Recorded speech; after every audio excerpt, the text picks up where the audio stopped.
Assalamualaikum dan selamat sejahtera. Kami akan menerangkan beberapa aktiviti bantu mula.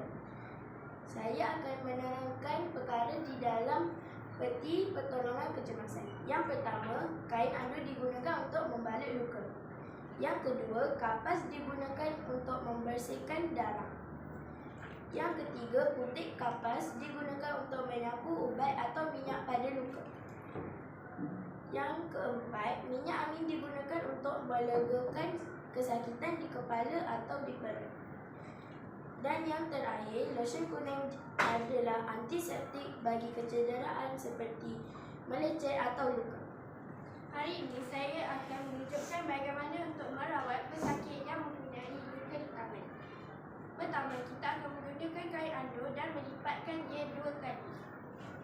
Seterusnya, kita akan letak dalam pesakit dan mengambil puncaknya dan letak di lengan kanan pesakit.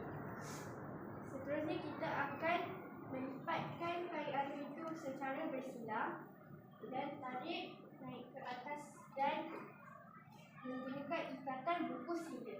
Kanan atas kiri, kiri atas kanan.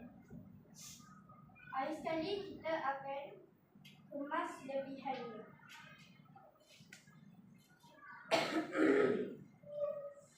Selesai. Sekarang saya akan menunjukkan cara merawat luka di dahi. Kita akan menggunakan 2 kain anduk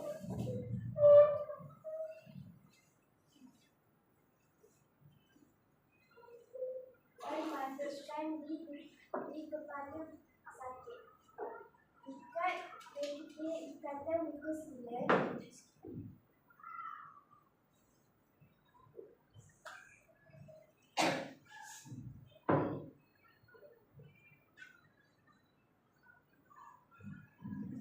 Sekali kemaskan lebihan.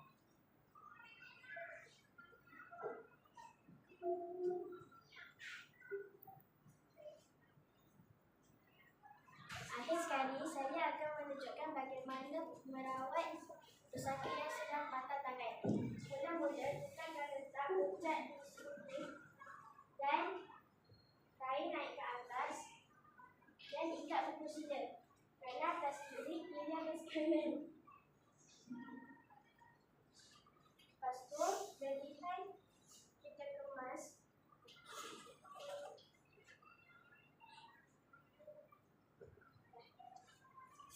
Sekian, terima kasih. Selamat mencuba.